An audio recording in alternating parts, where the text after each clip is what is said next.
Hello, good morning mga lalabs, mga vayots. Mega love shoutout po sa inyong lahat. Magandang hapon Pilipinas, magandang umaga, tanghali, hapon, or gabi saan man sulok ng mundo. Mega love shoutout sa mga kapwa ko po OFWs around the world. Hello, mega love shoutout po sa inyong lahat. Kung bago lang po kayo sa aking YouTube channel, huwag po kalimutan mag-subscribe, like, at share. So yung topic natin ngayon mga kababayan na itong mayor ng Bamban Tarlac, pinag-iinitan po ni Bongbong Marcos at kasabwat niya sa Senado si Risa Hontiveros na nahuli mismo yon sa bibig ni Bongbong Marcos. Dininay ni Bongbong Marcos na hindi daw niya kilala si Mayor Goo, ano ba pangalan niyan? Tapos sabi niya hindi daw marunong magtagalog. Siya nga English ng English, no? Tawag dito. Dininay ni Bongbong Marcos na hindi sila magkakilala. So, ito, panoorin natin ang kanyang interview, no, na parang nasa, ata siya dito, sa Mindanao Banda area, sa may Iligan ba ito? Surigao, somewhere, ganyan, no.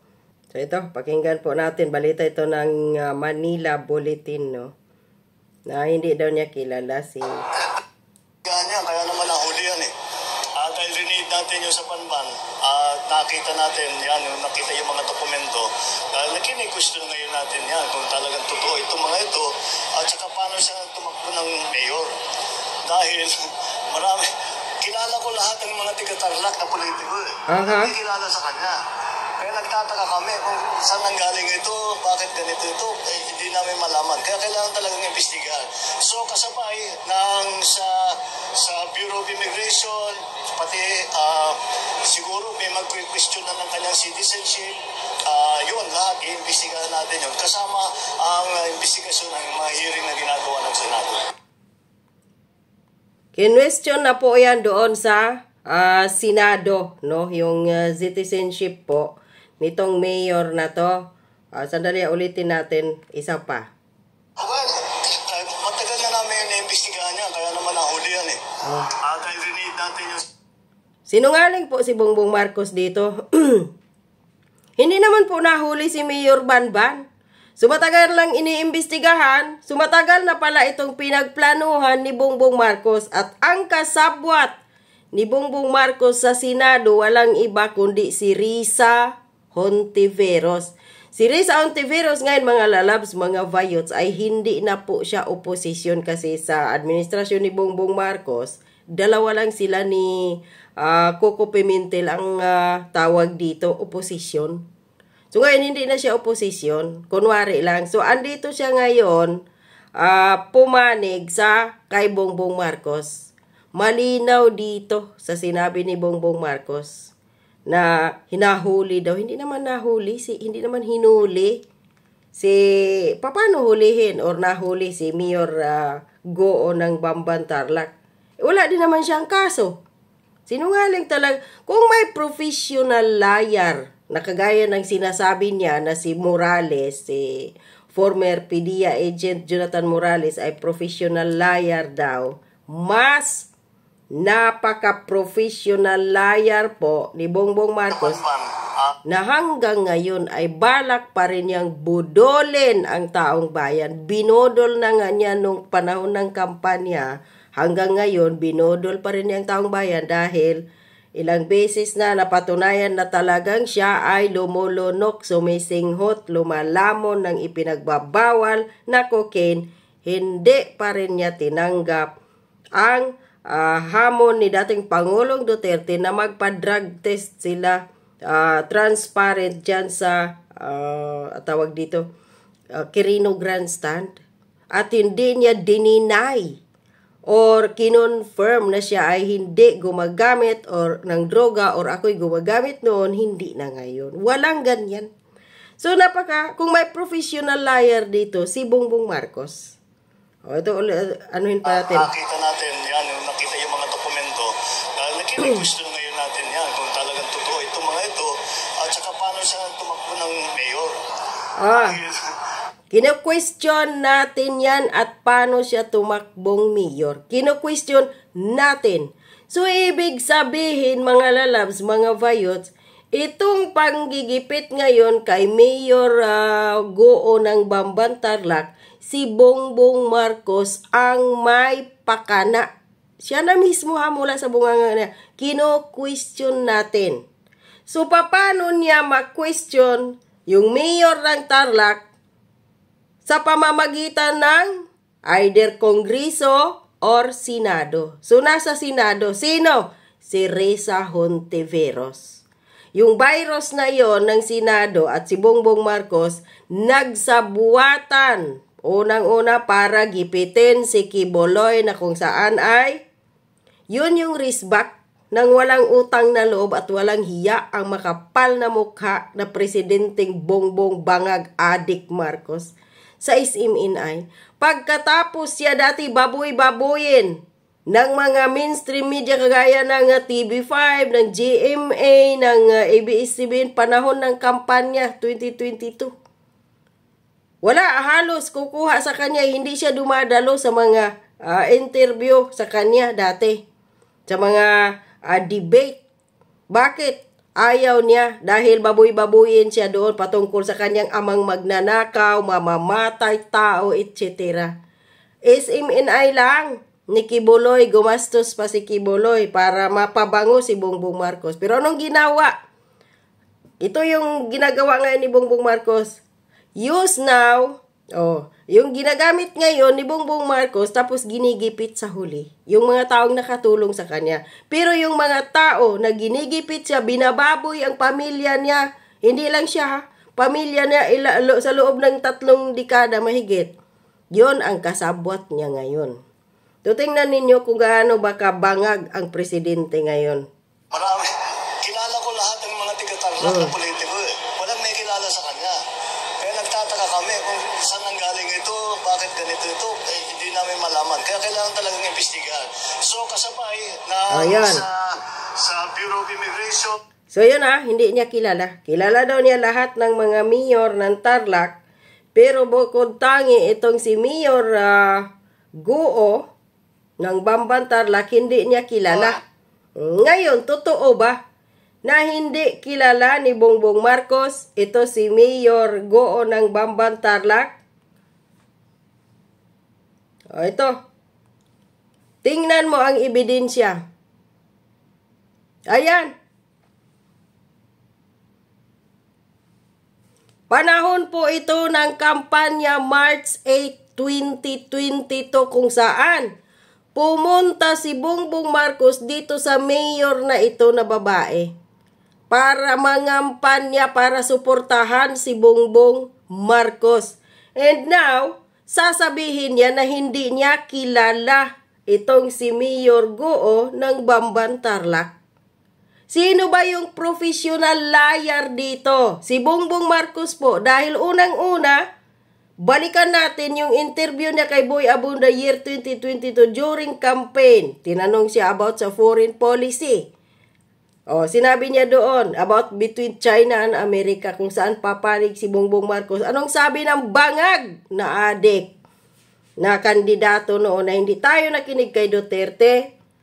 Hindi tayo pwede pumanig sa Amerika dahil kapag nagbanggaan ang dalawang yan, pag bumahing lang yan, ubos tayo. So kasi hindi daw pwede tayo pumanig sa Amerika dahil hindi naman yan, walang kinalaman ang Amerika sa usapin ng South China Sea. Between Pilipinas lang yun and China. Pero saan si Bongbong Marcos ngayon na nikluhod? At nagbigay pa ng 4 na base militar, walang rinta, at tayo pa, Filipino taxpayers, ang gumagastos sa rehabilitation ng 4 na base militar na binigay ni Bongbong Marcos. Ito pa. Hindi kilala ni Bongbong Marcos na isang bangag na adik na presidenteng yawa, Judas.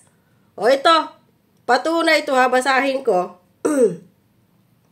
Hindi daw kilala ng animal. Gaano kasinungaling to si Bongbong Marcos? Sabi dito, mismo ito sa Facebook page ni Mayor Alice pala yung pangalan na si Mayor Alice Leal Goo. Sabi dito niya, Maraming salamat po sa susunod na presidente at vice-presidente ng ating bansang Pilipinas. Walang iba kundi si Ferdinand Bongbong Marcos Jr. at Inday Sara Duterte. Masaya po ang inyong lingkod at naimbitahan niyo po ako na masaksihan ang inyong napaka-successful na proclamation rally. Dito na rin po formal na iniimbitahan ang BBM Sara Unitim na dumayo at tumuloy sa mahal nating bayan ng Bambang. So, taos puso po akong nagpapasalamat sa inyong mainit na pagtanggap. Asinso garantisado. O yun. So, hindi kilala ni Bongbong Marcos si Mayor Alice Goo. Sinungaling po si Bongbong Marcos. Tama po si dating Expedia agent Jonathan Morales. Naawa siya eh. Oy, Bongbong Marcos, ilang kilo ba o ilang gramo ba yung nasinghot mo or nalamon mo?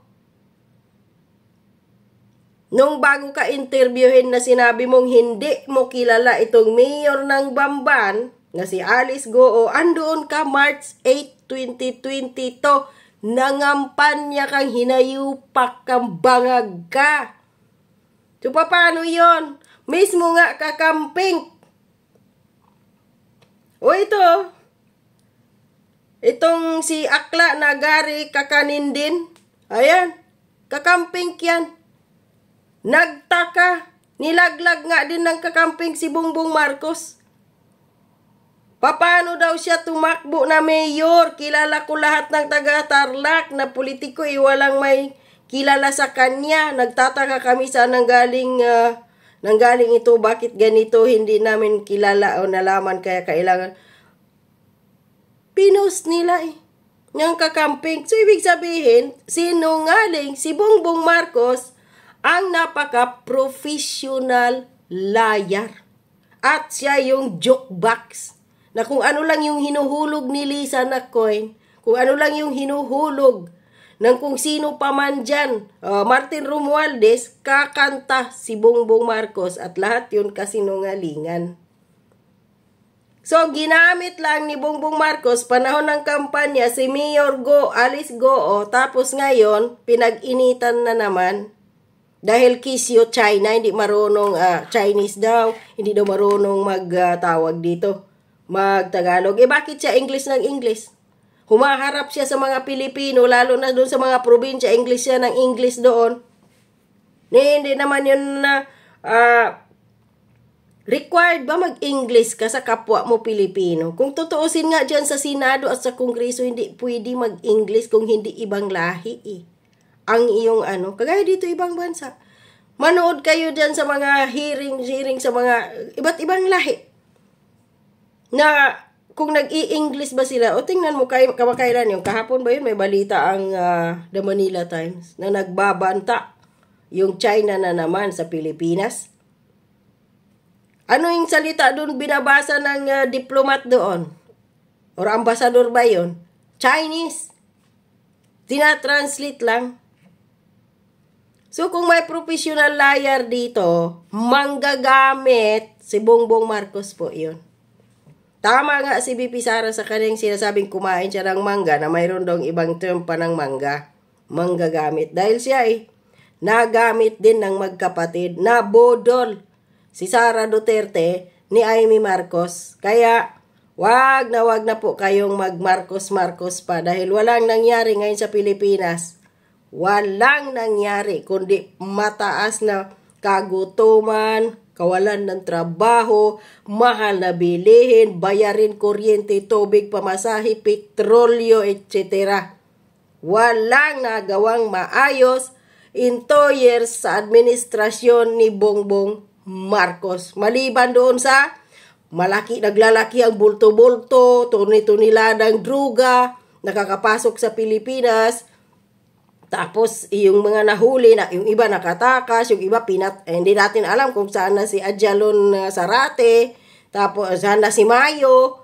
Ayun, bulto-bultong droga, mga smugglers, mga hoarders, yun yung ngayon, nakapasok sa Pilipinas, yun yung namayagpag. Kaya nga tama yung sinabi ni Percy Lapid nung bago siya pinatay ng mga taong nabanggit niya doon sa kanyang rapid fire, na yung administrasyon ni Bongbong Marcos papunta na sa bangin dahil nakapasok yung lahat ng mga masasamang lords, mga yung warlords, drug lords, gambling lords, at kung ano pa, mamamatay tao nakapasok.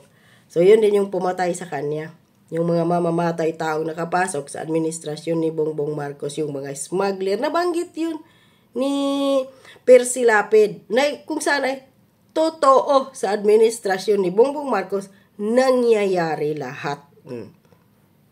Hindi talaga maganda na mayroon tayong presidenteng adik na hindi alam kung ano yung mga pinagsasabi. Taliwas sa kanyang mga sinasabi ang mga ginagawa. Kaya huwag pakampante dyan sa sinasabi nilang, hindi kami magbabago ng aming paninindigan na hindi papasukin ang ICC. Huwag maniwala dyan dahil kinukulit ang ICC. At according to Banat Bay, meron ng arrest warrant mula sa DOJ siguro, from NBI or PNP. Si Duterte naghahanap lang ng timing.